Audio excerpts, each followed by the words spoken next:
Merry Christmas, everyone. God bless you and your families. Now, we've got a really interesting video to start off this episode, and it was filmed yesterday, and it's going super viral, and it's this video right here. This guy was driving down the road, and he sees this massive spinning disc above his car. Now, a lot of people are watching this, and they're saying it's real. It looks real. It doesn't look like AI. So it's very strange. And there's 2 videos of this craft being spotted yesterday. Before we start this episode, you know, it's Christmas and it's Monday. So if you've got any hype points, I'd really appreciate it. That could be your Christmas gift to me. So if you just go down below, there's a little hype button there. You can hype this video and that would really help me out. You don't have to, but I'd really appreciate it. I'd love to see how well this video does. But anyway, let's watch this video. And I'm very excited to watch this. I'm really excited because I love it when these videos, they look real and they're going super viral because they're so interesting to see. So there's 2 videos we're going to watch, all right?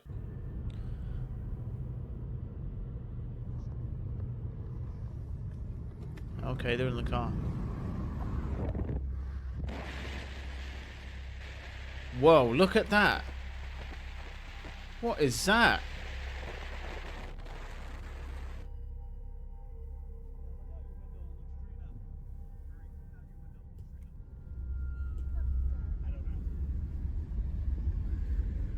He's telling his friends, open up your window and look out.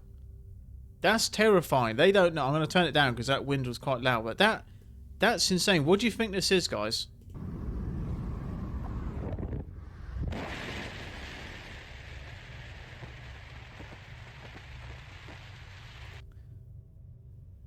Wow. I mean, look at that. All the circles are perfectly shaped apart. Unless it's a massive spotlight, but it's moving.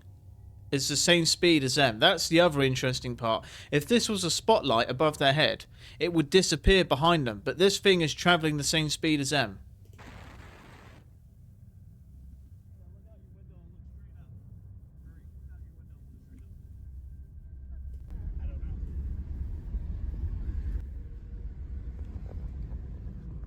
Well, let me know your thoughts down below, but this is wild, and I can see why people think it's real.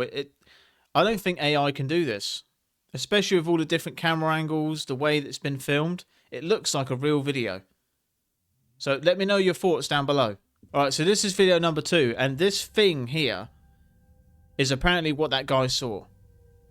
This is the only other video that could be found of a similar sort of thing that was seen in the sky, and this was uploaded on the same day as the first video. That's another strange thing. Strange coincidence. But yeah, watch this video. Let me know what you think. Mira, ahí se nota bien. Es la nave espacial, la Tresita Atlas, po, man. Estoy seguro que se ve. Mira. ¿Ve o no? ¿Por qué se ve tan grande en comparación a las estrellas? But the only difference is this thing's not spinning. But yeah, I mean, those 2 videos are very strange, especially the first one. And I'm going to keep an eye on it to see, you know, if there's any information that comes out on it. So, but yeah, leave your comments down below what you think.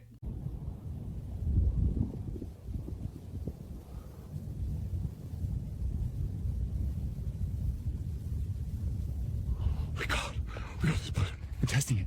Man, if their blue beam technology just keeps getting better and better, we're all cooked, aren't we? We're all in some serious trouble. They could literally fake a massive alien invasion. They could fake some sort of angel being coming through the clouds, all through a hologram. And of course, a lot of people are going to believe it.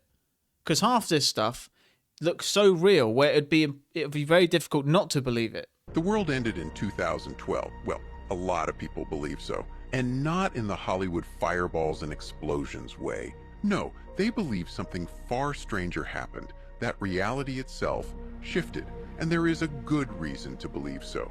The Mayan calendar didn't mark the end of the planet, it marked the end of the timeline we knew. Think about it, since 2012, doesn't the world feel off?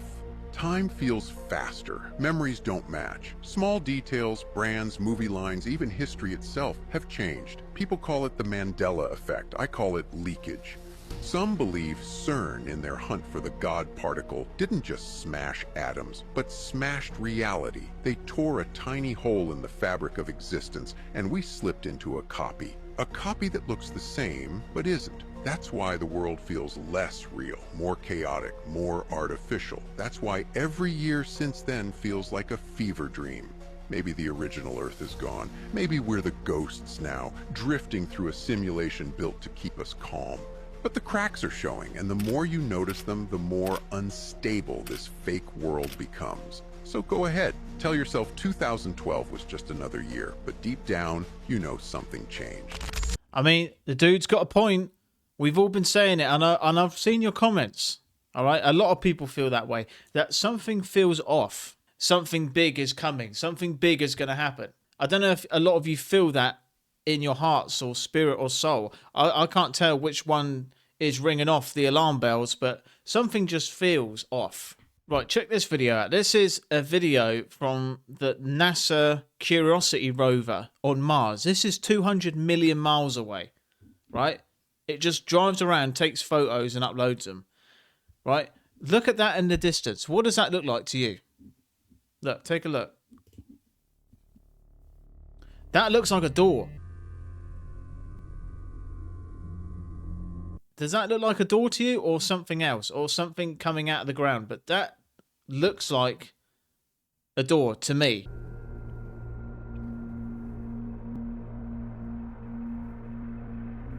Can't make out what it is. I mean, let's all face it. If aliens were on Mars, yeah? Do you really think they'd be using human doors? I think they'd be using something a bit more high-tech. Or it might not be a super smart alien. It could just be... Because imagine that, if an alien just come out of that door with his dressing gown and he had a cup of tea in his hand and he's like, oh, another day by myself on Mars. He's got slippers on, cup of tea, he's got some toast in his left hand. Imagine how funny that would be. That they're just like us. They have tea and toast in the morning. And if you're an American viewer...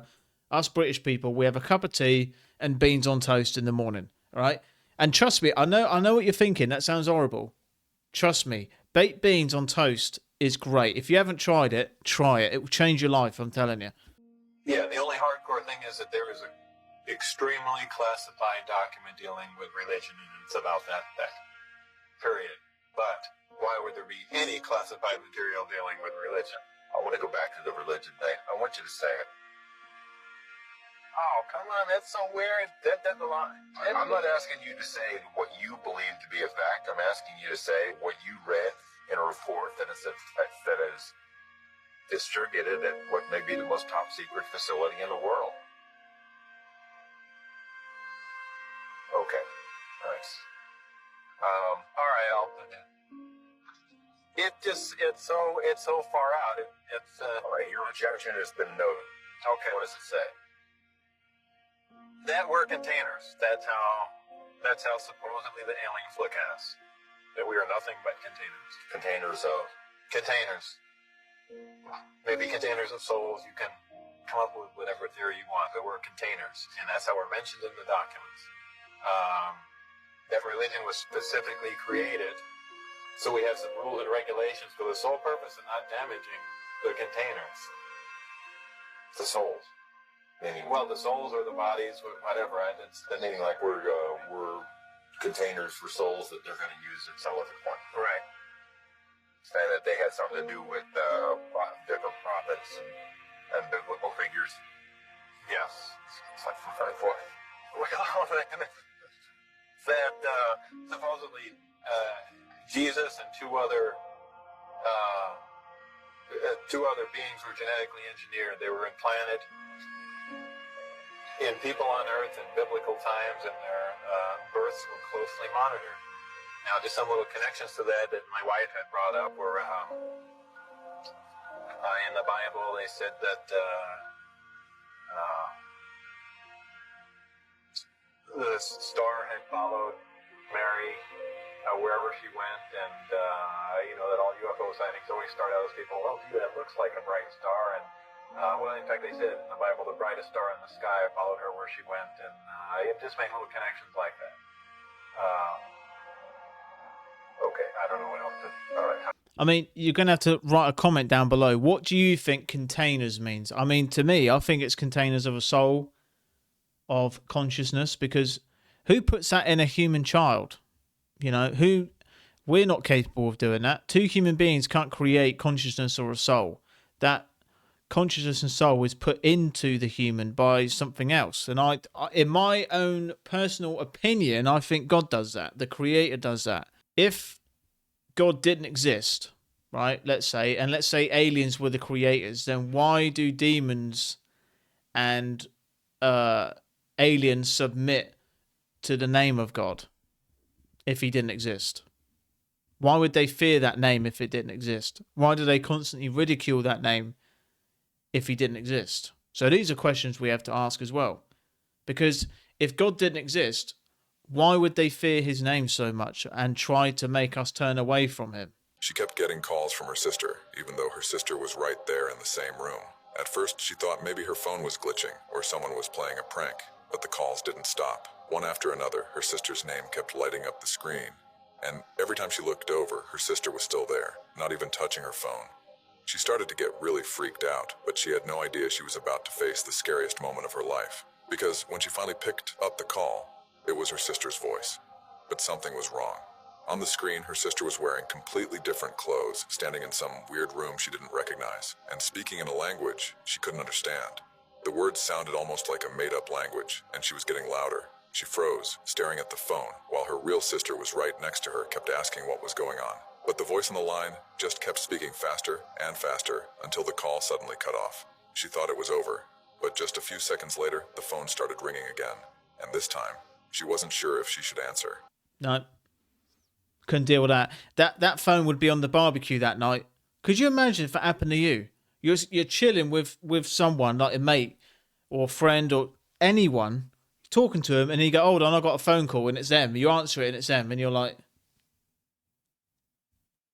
And they're talking to you in some crazy language. What can you do in that situation? There's another very interesting phenomenon that occurs around December 25th, or the winter solstice. From the summer solstice to the winter solstice, the days become shorter and colder. And from the perspective of the northern hemisphere, the sun appears to move south and get smaller and more scarce. The shortening of the days and the expiration of the crops when approaching the winter solstice symbolize the process of death to the ancients. It was the death of the sun. And by December 22nd, the sun's demise was fully realized. That the sun, having moved south continually for 6 months, makes it to its lowest point in the sky. Here a curious thing occurs. The sun stops moving south, at least perceivably, for 3 days. And during this 3-day pause, the sun resides in the vicinity of the Southern Cross, or Crux, constellation. And after this time, on December 25th, the sun moves 1 degree, this time north, foreshadowing longer days, warmth, and spring. And thus it was said, the sun died on the cross, was dead for 3 days, only to be resurrected or born again. I mean, that's pretty crazy. All right, and it goes to show there's so much happening that we don't even understand yet. Think how much stuff is really out there that has significant meaning and we don't know about it yet. But it's just crazy to me how we can sit here in our houses, wherever, millions of miles away from the sun, and you can stick your hand out the window like that, and you can feel the heat that's travelled all the way from the sun. You can feel it on your skin. Does that not blow your mind? That blows my mind. But the sun is so important because without it, we would have darkness. Just like the Son of God. If we didn't have the Son of God, we would have darkness as well. So there's 2 suns that we need in this world. It was late one night in the Philippines around 12 a.m. when Jian's entire family was deeply terrified. You can see the fear on his wife's face as she holds her child close to her. The family were just spending the night together when they hear a loud aggressive sound outside their house. At first, Jian thought it was someone up to no good outside their house. But when he went to check, he captured this.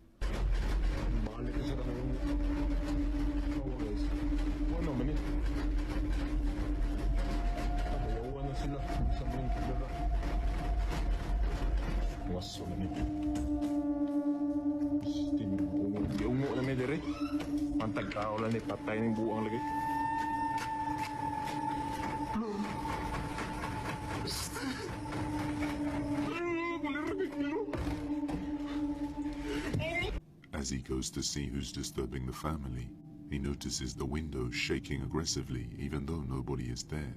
Creeped out by the unexplained events, he goes back inside and he eventually stops.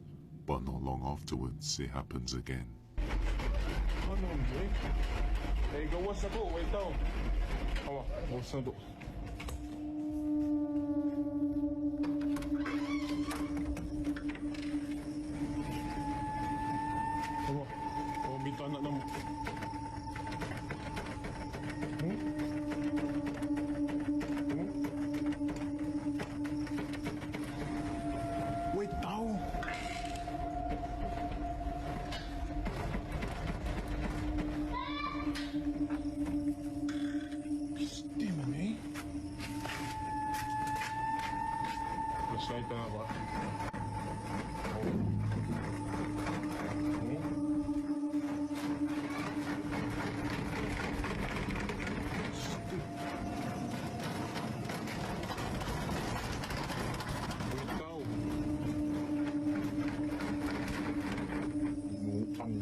What are you still doing there, mate? I would be out of there quicker than the speed of light, mate. I won't be, you filmed it, there's nothing there. It only leaves one thing, mate. There's a ghost. All right? There's a ghost that wants to come in and have dinner with you, mate. So it's time to leave, pack up your stuff, and go home. That's the conclusion. You've got the evidence. See you later.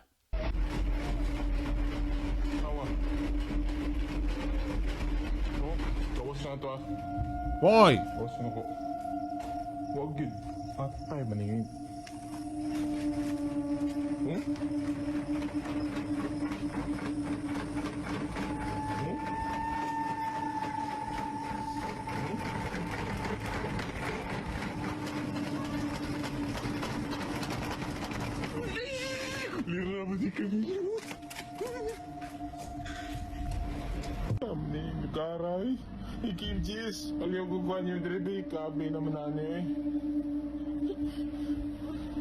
The curtains and the window rattling can be seen from the inside of the house.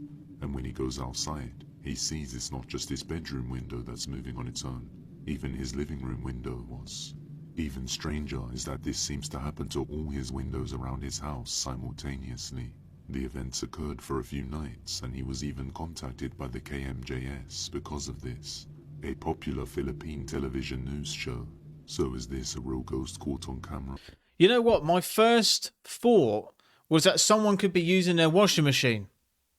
Maybe the washing machine causing vibrations, causing the glass to shake. Very weird, but I would move out, grab your kids, grab your wife, get in the car and drive. Just drive, mate. All right, so I really hope you enjoyed that episode, and I hope you're all having an amazing week. And I really hope that all of you have an amazing time with your families. I hope you're all happy, healthy, and I know that some of you have gone through some very hard times. Better times are coming, all right? And for those who are with people, trying to be present with them, because it's not about the physical gifts that you get on Christmas. The real gifts of life are your loved ones. And I know it's easy to take them for granted because they're not going to be around forever. So the real gifts of life are the people you love.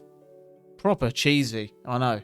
But it's so true. I learnt this lesson the hard way. I was quite... I used to, when I was younger, when I was a young teenager, I would just hide away. I wouldn't talk. I would, this is boring, and I'd be on my phone. And then when those people, you lose people, you really think, man, I took them for granted, and that's so true. So be present with your loved ones. Enjoy your time. Have an amazing day. Have an amazing week. So yeah, my end message is gratitude, friends, family, love. This is what Christmas is all about. It's not about who's getting the most expensive gift, who spent the most money. It's about spending time with friends, family, and also appreciating life, that we've made it another year. All right. and God willing, we'll live to see the next Christmas as well. So thank you all for watching. Thank you all for your hype points, your likes, your comments, everything, because I'm so grateful for all of you. Not just my life, but for all of you who support me. You guys are awesome. I really mean that. I have so many comments in my mind right now and people, it's just incredible. You guys are just the best subscribers I could ever ask for. And people say that to me. People comment saying, man, or people in my personal life, they say, Ben, your subscribers are really loyal and supportive and nice. Yeah, that makes me proud to say that I've got amazing supporters. So thank you so much. And yeah, I'll see you all again tomorrow. See you then.